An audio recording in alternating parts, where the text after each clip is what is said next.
नमः सर्वेभ्यः। लघुसिद्धान्तकौमुद्याः अस्मिन् वर्गे सर्वेषां स्वागतम्। येनाक्षरसमाम्नायमधिगम्य महेश्वरात् कृत्स्नं व्याकरणं प्रोक्तं तस्मै पाणिनये नमः। वाक्यकारं वररुचिं भाष्यकारं पतञ्जलिं पाणिनिं सूत्रकारं च प्रणतोऽस्मि मुनित्रयम्। नत्वा सरस्वतीं देवीं शुद्धां गुण्यां करोम्यहं पाणिनीयप्रवेशाय लघुसिद्धान्तकौमुदीम्। मतुवसोरु सम्बुद्धौ छन्दसि अत्र अनुनासिकः पूर्वस्य तु वा आतोटि नित्यम् अनुनासिकात् परोऽनुस्वारः समस्सुटि पुमःखय्यं परे नश्चव्यप्रशान् उभयथर्क्षु दीर्घादटिसमानपादे नृन्पे स्वतवान् पायौ कानां रेडिते ढोढे लोपः रोरि खरवसानयोर्विसर्जनीयः रोस्सुपि भो भगो अघो अपूर्वस्य योषि व्योर्लघुप्रयत्नतरः शाकटायनस्य लोपशाकल्यस्य ओतोगार्ग्यस्य उञ्ञिच पदे हलि सर्वेषां मोनुस्वारः नश्चापदान्तस्य झलि मोराजिसमह्क्वौ हेमपरेवा नपरेनः ङ्णोः कुक्तुक्षरि डस्सिधुट् नश्च शीतुक् ngamo ह्रस्वादचिङमुन्नित्यं मय उन्यो वो वा विसर्जनीयस्य सह शर्परे विसर्जनीयः वाशरि कुप्वोः कः पौच सोपदादौ इणः नमस्पुरसोर्गत्योः इरुरुपधस्य च प्रत्ययस्य। अग्रिमवर्गात् छात्राणां मौखिकाभ्यासस्य प्रदर्शनं वयम् आरभामहे. So from the next class we will start with students reciting the Maukhika Abhyasa. Etavata adhyayeshu yadyaddattam tat sarvamapi karaniyam. So yenakshara samamnayam ityarabhya tataha maheshwara sutrani tataha akuha visarjaniyanaं kanthah ityadi sthanayatna vivekah ततः इको एणचि इत्यादि स्वर संधि भागः ततश्च स्तोश्चुनाश्चुः इत्यादि हल् संधि भागः पुनश्च अत्र मतुवसोरु सम्बुद्धौ छन्दसि इत्यारभ्य ऋत्वम् आगमाः विसर्गसन्धिः इत्ययं भागः. एतावत् सर्वमपि एकवारं वक्तव्यम् इति अपेक्षा. कण्ठस्थीकृत्य उच्यते चेत् सम्यक्. यदि कंठस्थं नास्ति तर्हि you can have for reference and read it out. Okay, so it is recommended, desirable that you would have memorized at least the last one. Is okay, we have just started, but hopefully the portions till now would have been memorized. I will not ask any questions in between. You will just recite it from the starting till the end. I will correct if there are any pronunciation errors and give feedback. So please have the file for reference along with you. So the course page has a consolidated oral practice document, if I remember correctly. So everything put together, you can download it and have it with you so that you can chant easily. Ye कर्तुम् इच्छन्ति मह्यं पत्रम् email प्रेषयन्तु. अहं दृष्ट्वा क्रमशः अग्रिमवर्गे यस्य अवसरः अस्ति तस्मै अहम् ईमेल प्रेषयामि. हल् सन्धिषु आगम सन्धयः अस्माभिः अधीयमानाः सन्ति.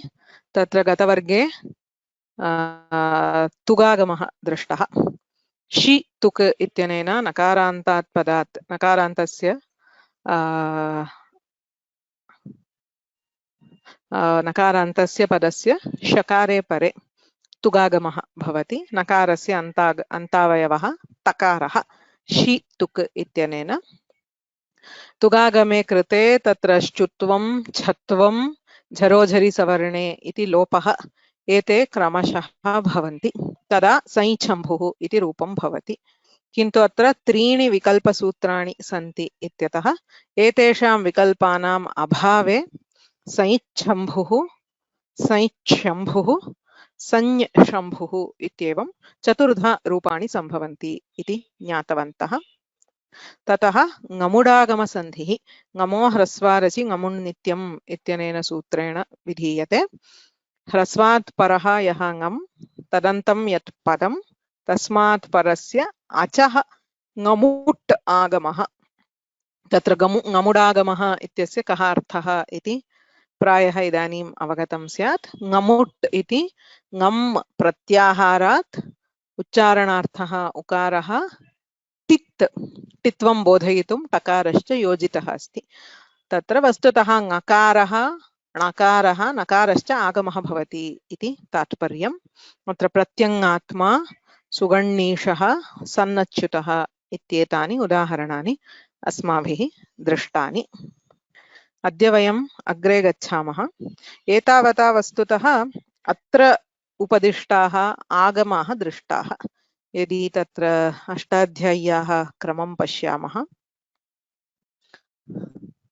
तत्र मोनुस्वारः नश्चापदान्तस्य झलि इत्यनेन अनुस्वारसन्धिः, ततः मकारस्य आदेशाः ङणोः कुक्तुक्षरी डस्सि धुट् नश्च षितुक् ङमो ह्रस्वादचि ङमुन्नित्यम् इति पञ्च आगमाः दृष्टाः।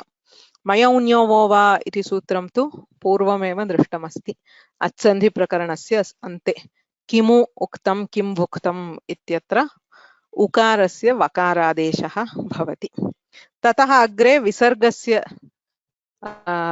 आदेशाः सन्ति, अग्रे पश्यामः। अनेन मुख्यम् आगमप्रकरणं समाप्तं, किन्तु अग्रे ऋत्वम् इति किञ्चिदस्ति। अस्य वस्तुतः अष्टमाध्यायस्य तृतीयपादस्य आदौ तत्र मतुवसो रु सम्बुद्धौ छन्दसि इत्यनेन रु इति अधिकारः आरभ्यते। तस्मिन् अधिकारे वस्तुतः इतः आरभ्य कानां रेडिते इति सूत्रपर्यन्तं 12 सूत्राणि सन्ति। तानि सर्वाणि सूत्राणि लघुसिद्धान्तकौमुद्यां न सन्ति।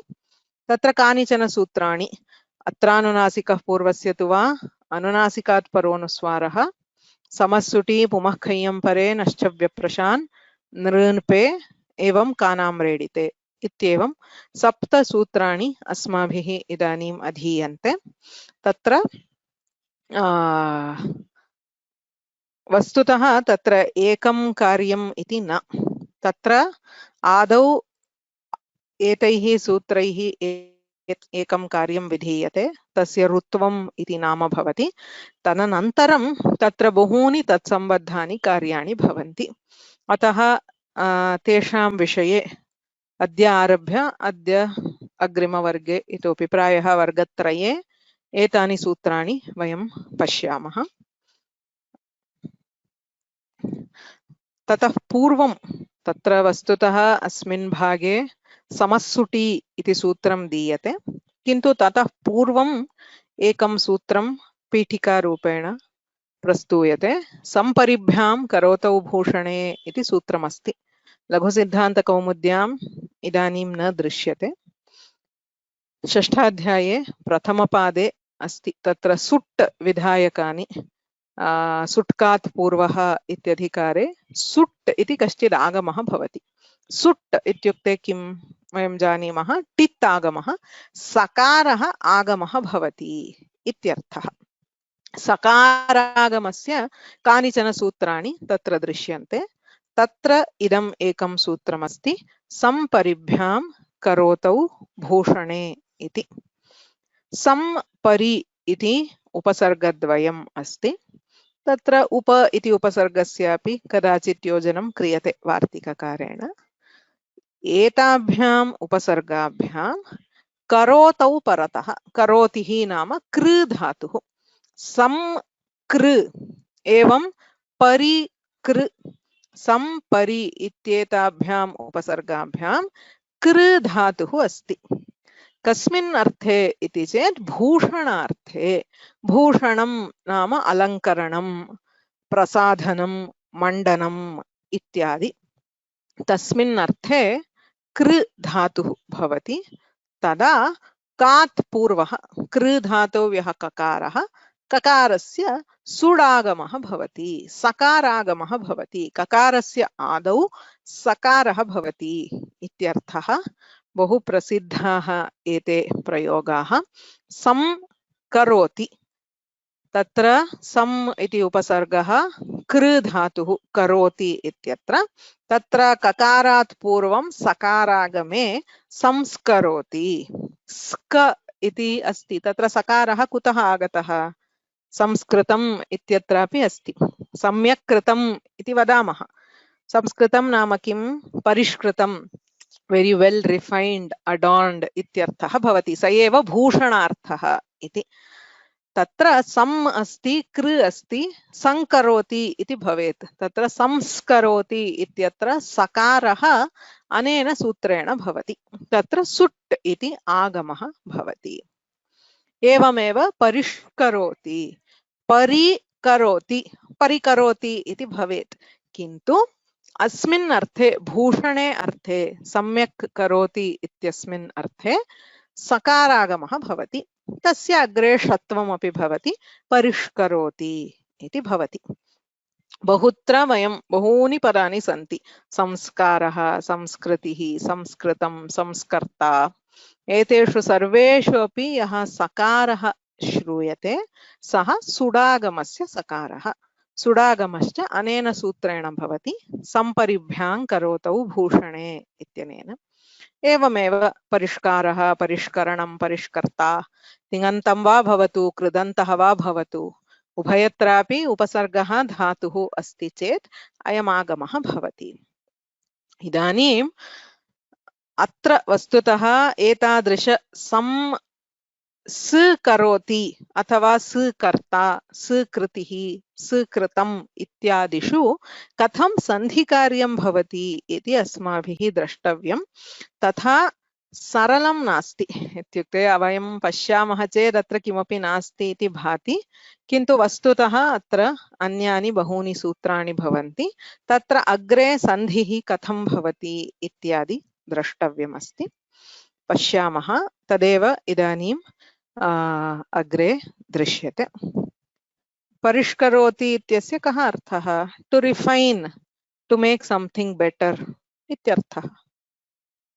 सो परिष्कारः, something was not good, it is made better, it is made to refine इत्यर्थः भवति परिष्कारस्य।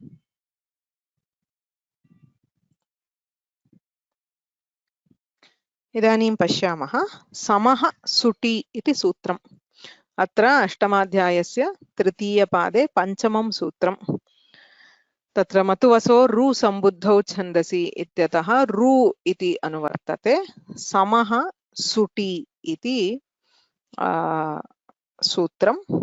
समः इति षष्ठी विभक्तिः, सुटि इति सप्तमी विभक्तिः, रुः इति प्रथमा विभक्तिः। तत्र रु इति श्रूयते, किन्तु प्रथमा विभक्त्यन्तम् इति व्याख्यानैः ज्ञायते। समः सुटि रुः इति सूत्रम्। कः अर्थः? समो रुः सुटि, किमपि नास्ति, बहु सरलं। सुटि इति सप्तमी, सुडागमे परे। समः, सम् इति यः उपसर्गः, तस्य स्थाने रुः। रु इति आदेशः व्याकरणशास्त्रे बहु प्रसिद्धः। अत्र इव न, ससजुषो रुः इति सूत्रमस्ति, तत्रापि रु इति आदेशः विधीयते। रु इत्युक्ते वस्तुतः रेफः आदेशः, उकारः अनुनासिकः अस्ति। इत् संज्ञा भवति, उपदेशे जनुनासिक इति इत् इत्यनेन तस्य लोपः अपि भवति। रेफः आदेशः, तत्र व्याकरणशास्त्रे ऋत्वस्य रेफस्य महान् भेदः भवति। There is a huge difference in Vyakarana based on how a repha is derived, whether it is originally a repha or if it is derived by ru.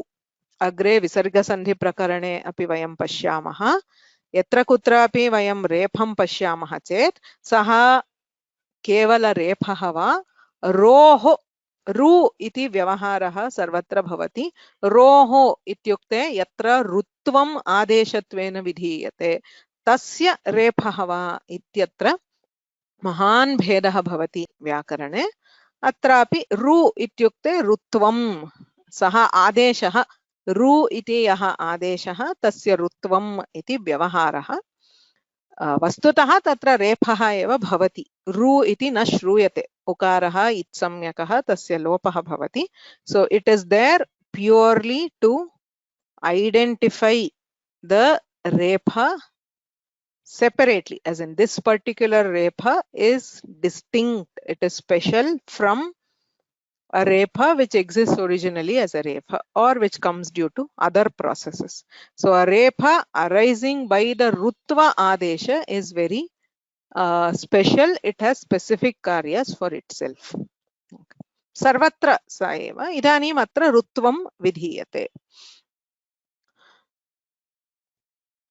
अत्र कस्य समः इत्युच्यते, सम् उपसर्गस्य ऋत्वं भवति, रेफादेशः भवति इत्युक्ते कस्य भवति, अलोन्त्यस्य इत्यनेन अन्त्यस्य मकारस्य ऋत्वं भवति। अतः मकारः स्थाने, मकारस्य स्थाने ऋत्वं भवति इत्येव।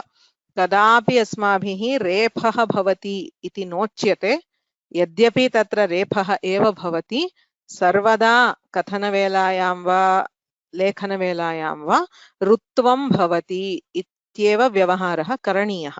So please practice. So don't ever put rutva as just repha, even though practically what you see is repha. So rutvam bhavati ityeva vyavaharah ashrayaniyah. किमर्थम् इति अग्रे ज्ञास्यते। सम् इति उपसर्गः, तत्र सुट् इति आगमे परे तस्य स्थाने रुः अथवा ऋत्वं भवति। तत्र सम् स कर्ता अस्माभिः दृष्टं, सम् उपसर्गात् कृ धातौ परे सुट् आगमः भवति, अतः अयं सुटः सकारः। So सम् इति उपसर्गस्य मकारः, सुडागमस्य सकारः अस्ति, मकारस्य स्थाने ऋत्वं भवति, तदा किं भवति, स ऋ स् कर्ता, स ऋ स्कर्ता इति भवति। सुटिपरे रेफादेशः अवगमनार्थम् अत्र वस्तुतः रेफः इति दत्तम्, इदं ऋत्वम् इति ज्ञातव्यं। स ऋ स्कर्ता इति भवति। अत्रैव न तिष्ठति, there are multiple steps, so please pay attention till we reach the end, don't ask questions. So understand, because this process is definitely new to anybody who is studying sutras for the first time. यदि पूर्वं व्याकरणम् अधीतं तदा एव परिचयः भवति, नो चेत् अस्याः प्रक्रियायाः परिचयः न भवति। अतः पूर्णं शृण्वन्तु, तत्र इतोपि बहूनि सोपानानि सन्ति। प्रथमसोपाने ऋत्वं कृतं, स ऋ स्कर्ता, मकारस्य स्थाने ऋत्वं कृतं, रु आदेशः कृतः। ततः किञ्चित् पूर्वतनसूत्रं पश्यामः। तत्र मतुवसो रु सम्बुद्धौ छन्दसि इत्यस्ति, ततः अत्रानुनासिकः पूर्वस्य तु वा आतोटिनित्यम् अनुनासिकात् परोनुस्वारः इति त्रीणि सूत्राणि सन्ति। विशिष्य इदं सूत्रम्, अत्र अनुनासिकः पूर्वस्य तु वा इत्युच्यते। अत्र रुप्रकरणे, अत्र इति पदेन रुप्रकरणे मतुवसो रु सम्बुद्धौ छन्दसि इत्यनेन यत् ऋत्वप्रकरणम् आरभ्यते, तस्मिन् प्रकरणे, अस्मिन् प्रकरणे यानि यानि सूत्राणि सन्ति तैः सर्वैः सूत्रैः ऋत्वं विधीयते। येन केनापि सूत्रेण ऋत्वं क्रियते चेत् तदनन्तरं रोः पूर्वस्य अनुनासिकः, the previous letter, previous to what, to ru, प्रकरणे तु ऋत्वं विधीयते, रोः पूर्वं यः अज्वर्णः भवति तस्य स्थाने अनुनासिकादेशः भवति इति सूत्रार्थः। अत्र रुप्रकरणे रोः पूर्वस्य यः आदेशः कृतः रुः, तस्मात् पूर्वस्य वर्णस्य अनुनासिकादेशः विकल्पेन भवति इति सूत्रार्थः। तत्र रोः पूर्वः, सो ऋत्वं कृतं, तस्मात् पूर्वः यः वर्णः अस्ति सः स्थानी, तस्य स्थाने अनुनासिकः, सः अज्वर्णः एव भवति, so it is always an अच् एंड निरनुनासिक अच्, तस्य स्थाने अनुनासिकः अज्वर्णः आदेशः भवति इति अस्य सूत्रस्य अर्थः। इदानीम् अस्माभिः किं कृतं, समस्सुटि इति सूत्रेण सम् इति उपसर्गस्य मकारस्य स्थाने सुटि परे ऋत्वं कृतम्। इदानीम् अयं रुः, रेफः यः दृश्यते सः रुः, रोः पूर्वः, पूर्वं यः अकारः अस्ति सः एव रोः पूर्वः, तस्य स्थाने अनुनासिकः अकारः, स अ इति आसीत्, तस्य स्थाने अनुनासिकः अकारः अ इति वर्णः आदेशः भवति। यः कोऽपि अज्वर्णः भवतु, it does not matter in the whole prakarana. Once we do rutva, the letter before the rutva is converted into an anunasika letter. Sa r skarta iti idanim rupam bhavati. रोः पूर्वस्य विकल्पेन अनुनासिक आदेशः भवति। स ऋ स्कर्ता इति रूपम्।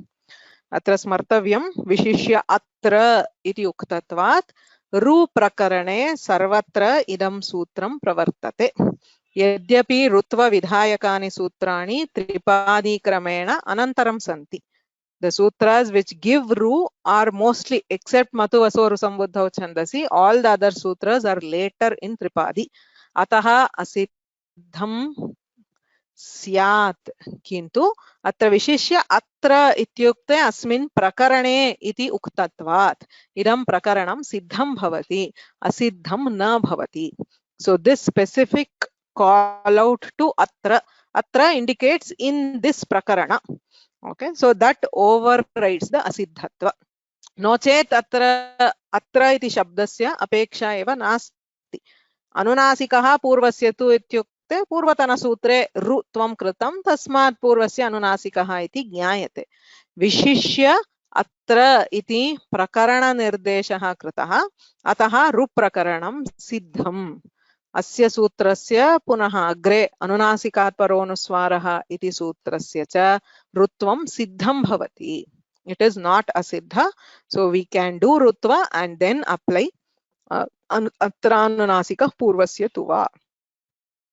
एवं च अनुनासिकादेशे कृते किं जातं, स ऋ स्कर्ता, स इत्यत्र अनुनासिकः अकारः, रेफः स्कर्ता इति तु तथैव अस्ति. इदानीम् अनुनासिकादेशः विकल्पेन इत्युच्यते. यदि अनुनासिकः न भवति तर्हि किं भवति इति चेत् अनुनासिकात् परः अनुस्वारः इत्युच्यते. अत्रैव अग्रे सूत्रमस्ति. सो तत्र विशिष्टम् इदं सूत्रम्. अनुनासिकात् परः इत्युक्ते अनुनासिकात् अनन्तरं भवति इत्यर्थः न, यस्य वर्णस्य अनुनासिकादेशः कृतः तस्मात् परः इत्यर्थः. यदा अनुनासिकः न क्रियते तदा तत्र अनुस्वारागमः भवति इति सूत्रार्थः. अनुनासिकं विहाय रोः पूर्वस्मात् परः. So the Vyakhyanas go into great detail in deriving the Sutrartha for this. For now, we just take the Sutrartha as it is. Katham etadrishah arthah nishpannah ityadi yada siddhanta kaumudim va bhashyam va pashyamah tada jnayate. Sutrarthah tu ayameva. अनुनासिकं विहाय. सो यदा अनुनासिकः न क्रियते, एकस्मिन् पक्षे रोः पूर्वस्य अनुनासिकादेशः कृतः, तद्विहाय अपरस्मिन् पक्षे रोः पूर्वस्मात् परः, रोः पूर्वं यः अज्वर्णः अस्ति तस्मात् परः अनुस्वार आगमः क्रियते. एतत् स्मर्तव्यम्. अनुनासिकः आदेशः, अनुनासिकः इति पृथग् वर्णः न, अकारः एव. तः निरनुनासिकस्य अकारस्य स्थाने अनुनासिकः अकारः आदेशः क्रियते. किन्तु अत्र किं क्रियते? अकारात् अनन्तरम् अनुस्वारः आगमः भवति इत्युच्यते. सो रोः पूर्वः वर्णः अस्ति, तस्मात् परः, तस्य स्थाने न. तस्य स्थाने चेत् अकारः गच्छति, केवलम् अनुस्वारः भवति, तस्य उच्चारणं नैव शक्यते.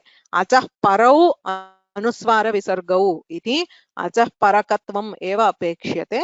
अतः रोः पूर्वः यः अज्वर्णः तस्मात् परः अनुस्वारागमः अनेन सूत्रेण भवति.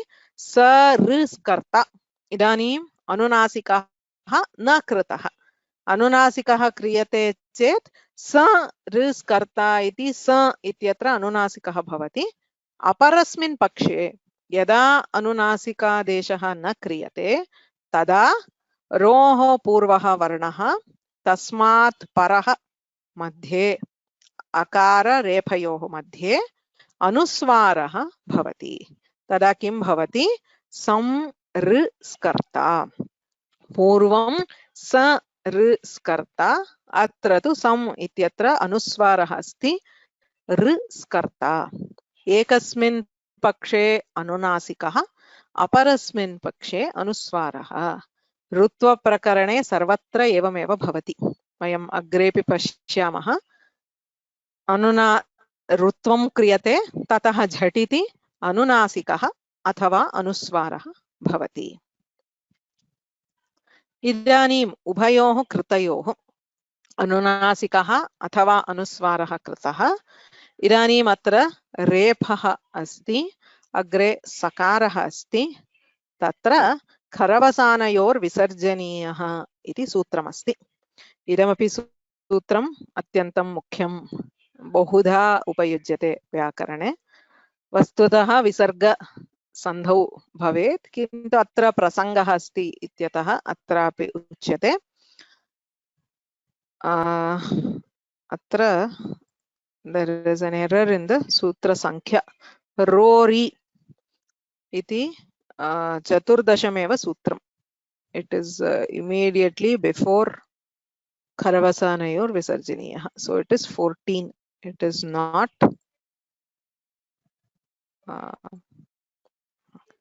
तत्र सूत्र संख्यायां दोषः आसीत्. 8314 रोरि इति सूत्रात् रह इति अनुवर्तते. रेफस्य स्थाने इत्यर्थः. विसर्जनीयः विसर्गः भवति खरवसानयोः.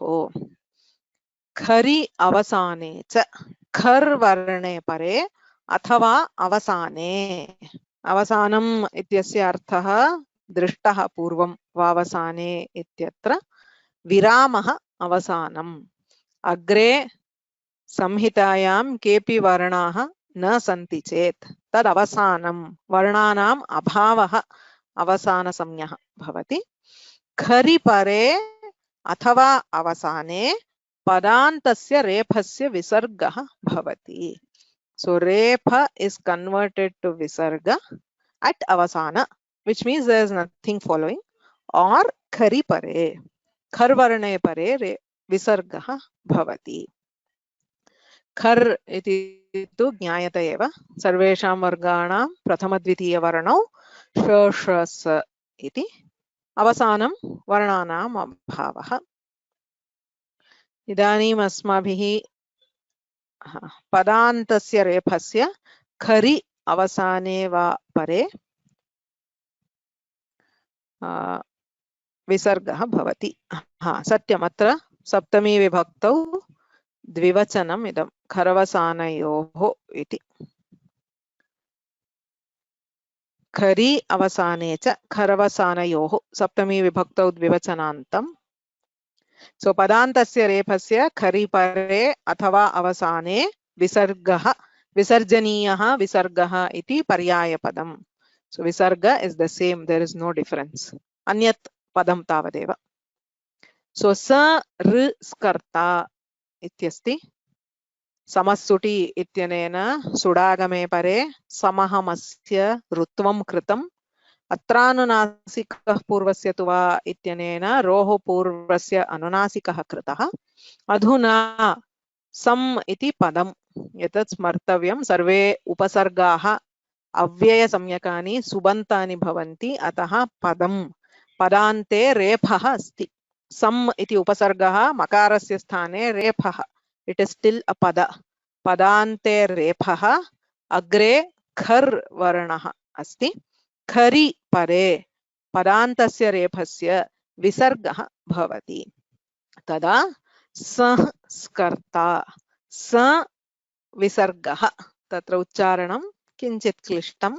सः स्कर्ता इति अनुनासिक अकारात् सः स्कर्ता भवति। यथा सः इत्यत्र विसर्गः, एवमेव अनुनासिकः अकारः सः इत्यत्र अकारात् परः विसर्गः, रेफस्य स्थाने विसर्गः भवति।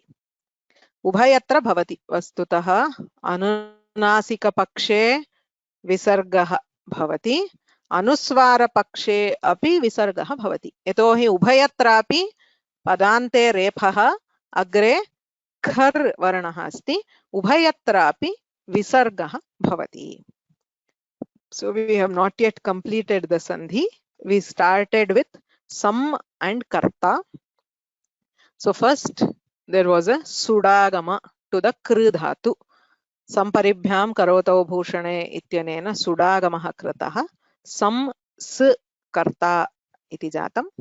ततः समस्सुटि इत्यनेन मकारस्य ऋत्वं कृतं। स ऋ स्कर्ता।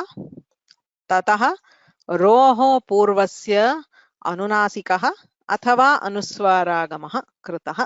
तदा स ऋ स्कर्ता सं ऋ स्कर्ता इति अभूत्। इदानीम् अत्र रेफस्य खरवसानयोर्विसर्जनीयः इत्यनेन विसर्गे कृते सः स्कर्ता सं स्कर्ता इति रूपद्वयं सिद्धं। सन्धिकार्यं न समाप्तम्। इदानीम् अग्रे एकं वार्तिकमस्ति। सम्पुङ्कानां सो वक्तव्यः। वस्तुतः अत्र यदि अन्यत् किमपि पदमस्ति, अस्माभिः विसर्गसन्धिः एतावता नाधीतः, किन्तु अग्रे वयं पश्यामः, इदं प्रायेण ज्ञातमेव भवति। यथा रामः सः इति भवति। वस्तुतः तत्रापि रामर् सः इति भवति। रामर् सः इति स्थिते तत्र रेफस्य अनेनैव सूत्रेण खरवसानयोर्विसर्जनीयः इत्यनेन विसर्गः भवति। रामः सः इति भवति। अग्रे वस्तुतः एकं सूत्रमस्ति वाशरि इत्यनेन। तत्र विसर्जनीयस्य सः सकारादेशः भवति, विकल्पेन विसर्गः अपि भवति। सो अत्र अग्रे वयं तत्सूत्रं सर्वम् अग्रे पश्यामः। तदा रामः सः इति विसर्गयुक्तम् एकं रूपं भवति, अथवा रामः सः इत्यनेन सकारद्वयं भवति। विसर्गसन्धिः अग्रे भवति। अत्र यदि अग्रे सकारः अस्ति तर्हि विसर्गस्य पक्षे विसर्गः एव भवति, अथवा सकारादेशः भवति। एवं च रूपद्वयं भवति। रामः सः इति विसर्गः, रामः सः इति सकारः इति द्वयं भवति सामान्यतः। किन्तु अत्र किमुच्यते, रूपद्वयं नेष्यते, केवलं सकारयुक्तं रूपमेव इष्यते। अतः अग्रे वार्तिकम् उच्यते। सम्पुङ्कानां स्ववक्तव्यः। सं पुं कान् इति त्रयः शब्दाः सन्ति। एतेषां यः विसर्गः तस्य सकारः एव आदेशः भवति, अन्यत् किमपि न भवति। अन्ये बहुविधाः आदेशाः विसर्गस्य भवन्ति, जिह्वामूलीयः, उपध्मानीयः, सकारः, विसर्गस्य विसर्गः इति। तत् सर्वमपि बाधित्वा विसर्गस्य केवलं सकारः एव आदेशः भवति इति अनेन वार्तिकेन उच्यते। तदा किं भवति? अनुनासिकपक्षे स ह स्कर्ता विसर्गः आसीत्, विसर्गस्य स्थाने सकारः संस्कर्ता, अत्र विसर्गस्य स्थाने एकः सकारः, पुनः सुडागमस्य एकः सकारः आहत्य संस्कर्ता इति सकारद्वयं भवति। एवमेव अनुस्वारपक्षे अनुस्वारात् यः विसर्गः तस्य स्थाने सकारः, सुडागमस्य एकः सकारः, एवञ्च संस्कर्ता इति सकारद्वयं भवति। सम्पुङ्कानां स्ववक्तव्यः इत्यनेन विसर्गस्य स्थाने सकारादेशः कृतः। तत्र पुनः सम्पूर्णां प्रक्रियां पश्यामः। आदौ संस्कर्ता सुडागमः कृतः। सम्परिभ्यां करोतौ भूषणे इत्यनेन कृ धातोः सुडागमः कृतः, संस्कर्ता। इदानीम् आदौ समस्सुट्टि इति सूत्रेण मकारस्य स्थाने ऋत्वं भवति। स ऋ स्कर्ता, ऋत्वे कृते अनुनासिकः अथवा अनुस्वारः। अत्रानुनासिकः पूर्वस्य तु वा इति सूत्रेण अनुनासिकः, अनुनासिकात् परोनुस्वारः इत्यनेन अनुस्वारः रूपद्वयं भवति। So it takes a split into two forms. All further karyas will happen for both forms. उभयोः रूपयोः अग्रे कार्याणि भवन्ति। किं भवति? खरवसानयोर्विसर्जनीयः इत्यनेन उभयत्र रेफस्य स्थाने विसर्गः भवति।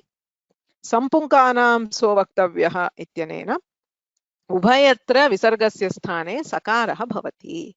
एवञ्च रूपद्वयं निष्पन्नं, संस्कर्ता संस्कर्ता इति। एकत्र अनुनासिकः एकत्र अनुस्वारः, उभयत्र सकारद्वयम् अस्ति। एतावत् अवगतम्? एवमेव सर्वत्र भवति संस्कृतम् इत्यादि। वस्तुतः एवमेव रूपद्वयं तत्रापि भवति, समानम्। तत्र सकारः स अनुनासिकः अकारः, सकारः सकारः कृतम् इति भवति। संस्कृतम् अथवा संस्कृतम् इति अनुनासिक अनुस्वारपक्षे अपि एकं रूपं भवति। किन्तु इदानीं प्रश्नः, अस्माभिः तु इदम् उभयं न लिख्यते। यदा वयं संस्कृतम् इति पदं लिखामः, सकारद्वयं न लिखामः, एकमेव सकारं लिखामः। तस्य कथं निष्पत्तिः इति प्रश्नः। अत्र तु सकारद्वयम् एव निष्पादितम्। एकस्य सकारस्य रूपं कथं भवति इति वस्तुतः लघुसिद्धान्तकौमुद्यां न दीयते, एतावदेव दीयते। किन्तु तत् अपेक्ष्यते एव, यतोहि सामान्यतः अस्माभिः इदमेव उच्यते। प्रश्नाः सन्ति, किन्तु अग्रे एतत् समाप्य अहं स्वीकरोमि। तत्र समो वा लोपमेके इति वस्तुतः साक्षात् सूत्रं वयं स्वीकुर्मः चेत् एकसकारकं रूपं नैव सम्भवति, अथवा अनेन क्रमेण न सम्भवति। तत्र सूत्रानुसारं केवलं सूत्राणि पश्यामः चेत् तत्र सकारद्वयम् एव सम्भवति। किन्तु महाभाष्ये एकं वाक्यं स्वीक्रियते समो वा लोपमेके इति। कः अर्थः? केषाञ्चित् आचार्याणां मते समः सुटिपरे लोपः भवति इत्यर्थः। अत्र किमुक्तं? समः सुटिपरे ऋत्वम् उक्तं, रेफादेशः उक्तः, तस्य अग्रे विसर्गः सकारः भवति। किन्तु केषाञ्चित् आचार्याणां मते सुटिपरे समः मकारस्य लोपः भवति इति भाष्येण उच्यते। तत्र संस्कर्ता इति स्थिते सस्कर्ता केवलं मकारस्य लोपः। समो वा लोपमेके इति भाष्यवाक्यम् अत्र प्रमाणं भवति। तेन लोपः भवति, किन्तु अयं लोपः अपि रुप्रकरणे एव उक्तः। तत्र अत्रानुनासिकः पूर्वस्य तु वा अनुनासिकात् परोनुस्वारः इत्यत्र अत्र इत्यनेन रुप्रकरणे यद्यद् भवति, यो आदेशः भवति, तत्र सर्वत्रापि अनुनासिकः अनुस्वारः दीयते इत्यतः अत्र लोपः भवति। लोपं कृत्वा ततः अनुनासिकः अनुस्वारः क्रियते। पूर्वं ऋत्वं कृतं, मकारस्य स्थाने ऋत्वं कृतं, ततः अनुनासिकः अनुस्वारः कृतः। इदानीम् अनेन वाक्येन समो वा लोपमेके इत्यनेन लोपं कृत्वा ततः तत्र अनुनासिकः अनुस्वारः क्रियते। अग्रे समानम्, I mean किमपि नास्ति अग्रे, तत्र केवलम् अनुनासिकः अस्ति, अनुस्वारः अस्ति, रेफः नास्ति इत्यतः विसर्गः तस्य आदेशः इति किमपि नास्ति। संस्कर्ता संस्कर्ता इति रूपद्वयं सिद्ध्यति। एकसकारस्य रूपं तु एवमेव वक्तुं शक्यते. So we cannot justify a single sakara using only the sutras. In the Mahabhashya, Bhashyakara mentions one case where according to some of the acharyas there is a lopa of the makara. So after the lopa we do the anunasika and anuswara. Using that you can get a form where there is a single sakara. एवमेव सामान्यतः वयं संस्कृतम् इति लिखामः चेत् तत्र संकृतं संपरिभ्यां करोतौ भूषणे इत्यनेन सुडागमः संस्कृतं, ततः समो वा लोपमेके इति भाष्येण मकारस्य लोपः, ततः अनुनासिकात् परोनुस्वारः इत्यनेन अनुस्वारागमः। एवमेव संस्कृतम् इति सिद्ध्यति। संस्कृतम् इति अनुनासिक रूपम अपि साधु. Both of these are correct.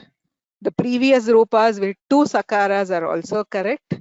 There is one more form with 3 sakaras. So there is somebody who says it is I am dazed. So actually Laghu Siddhanta Kaumudi is very compassionate.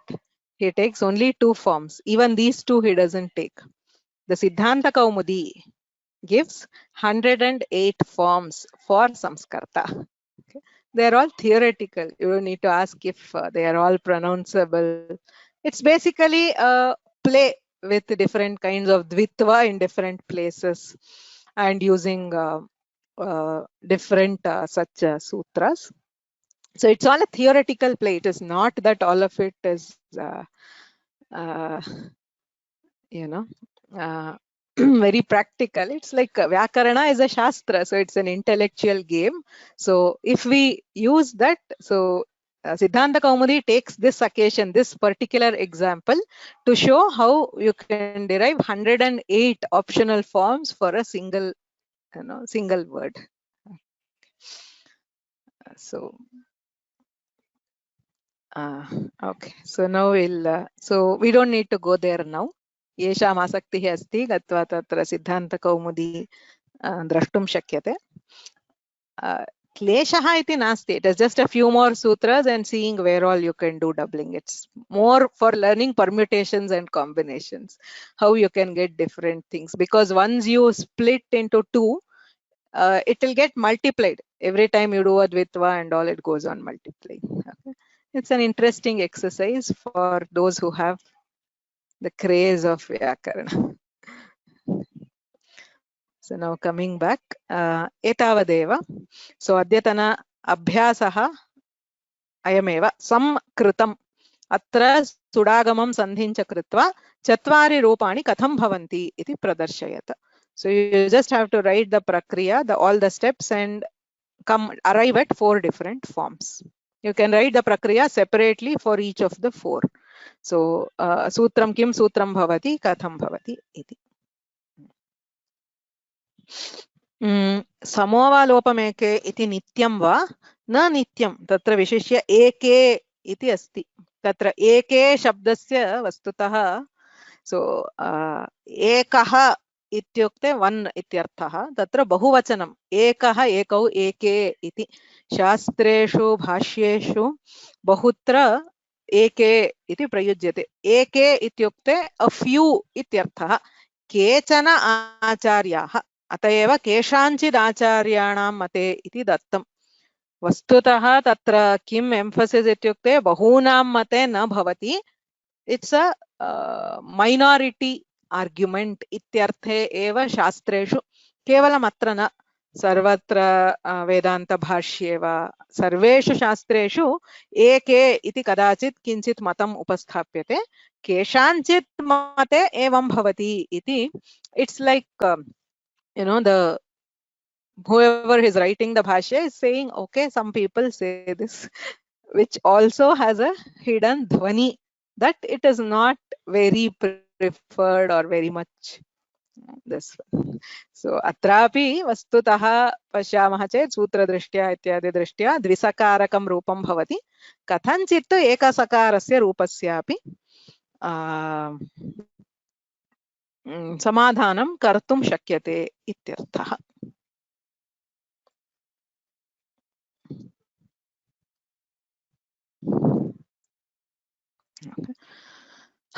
बहवः प्रश्नाः.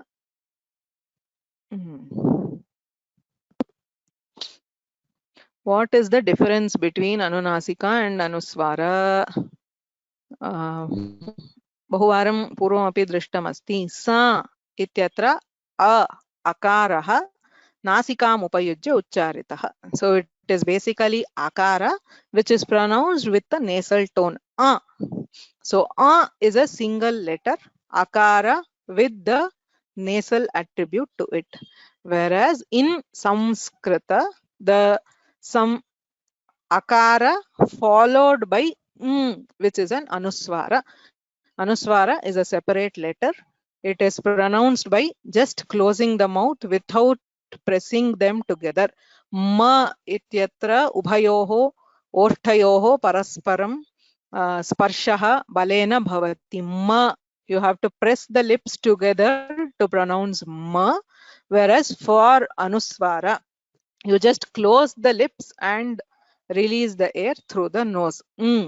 So m and there is a very, very subtle difference. It is the same thing here. Okay.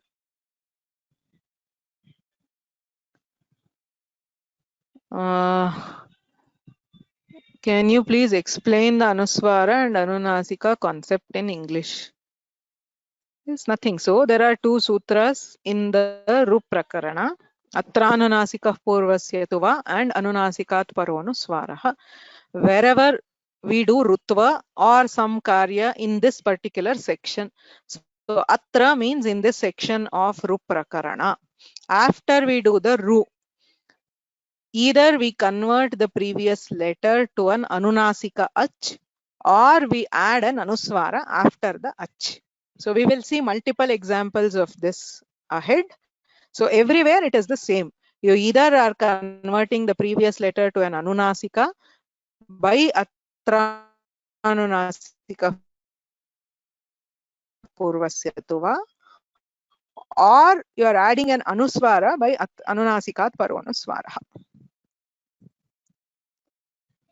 सुडागमस्य सूत्रं किम्? आदौ एव उक्तं संपरिभ्यां करोतौ भूषणे इति सूत्रम्. Is there any meaning difference between double sakara and single sakara? Absolutely not. It is purely a change of letters. There is no change in meaning. Whether you use Anunasika, Anuswara, single sakara, double sakara, everything is the same. According to the number, will Samassuti come after Anunasika? No.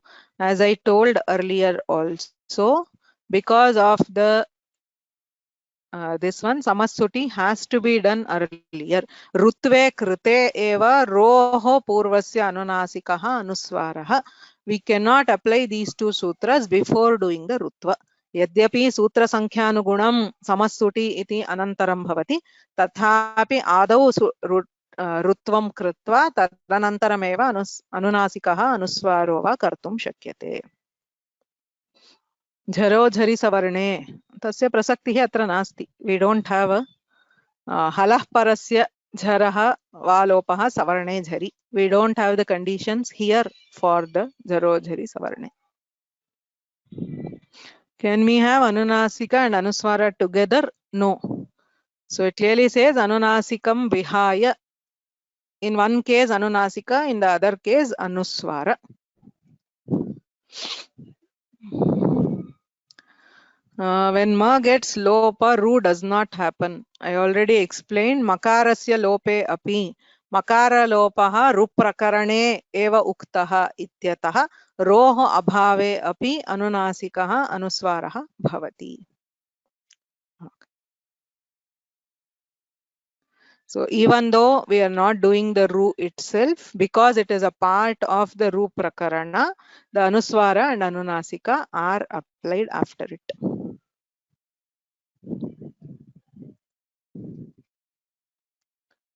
What anu? I am not sure what is the question here.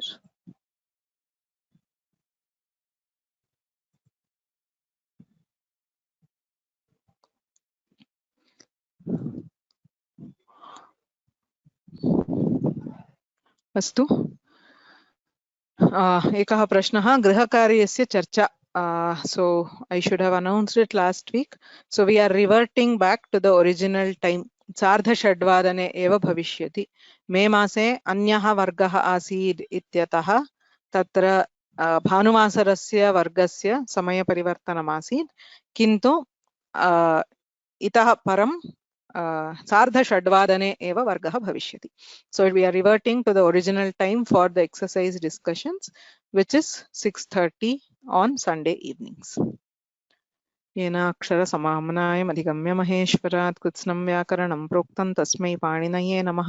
वाक्यकारं वररुचिं भाष्यकारं पतञ्जलिं पाणिनिं सूत्रकारं च प्रणतोऽस्मि मुनित्रयं नत्वा सरस्वतीं देवीं शुद्धां गुण्यां करोम्यहं पाणिनीयप्रवेशाय लघुसिद्धान्तकौमुदीम्.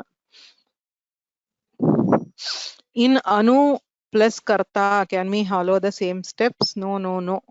Sudagama is only for sam and pari. So samparibhyam karotau sudagamaha. It is also added by avartika for upaskaroti, samskaroti, parishkaroti. It does not apply for other upasargas. So anukaroti is only anukaroti. There is no sudagama. So when there is no sudagama, the following steps will not happen at all. रू इत्यस्य कः अर्थः? अन्तस्थः सकारः वा? रू is रेफा, ukara is anunasika. Refa is the yaralava r, not the rikara. Ru, not r.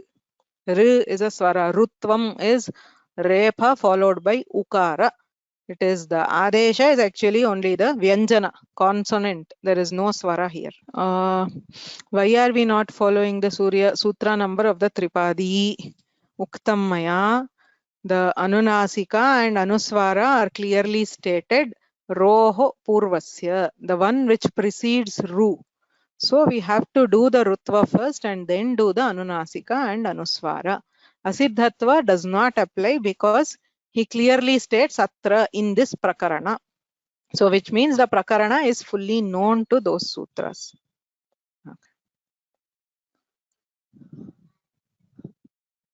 Jhalo Jhali. No. Jhalo Jhali is for sich, sichaha sakaraha. And it may also be asiddha. I don't think Jalo Jali applies here. So I'll just check, but no, Jhalojali does not apply here.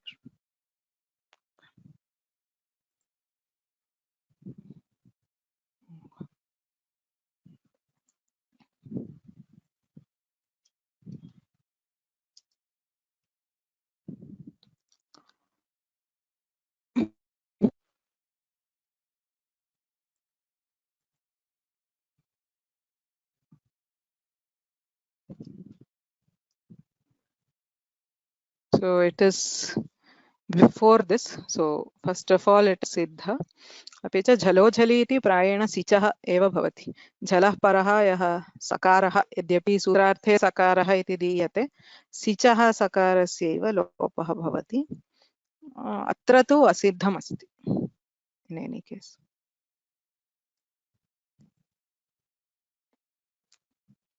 Okay.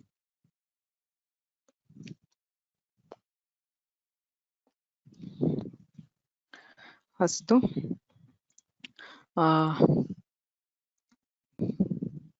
Sakare Somasut Stota. Oh, nasti. Kshamyatam. So it is not only for sich, it is also there. Ayamapi sicha eva lopaha. So sichaha eva lopaha jhalojhali ityanena bhavati lung lakare. Anyatra na bhavati. Okay. So we will meet in the next class on Friday.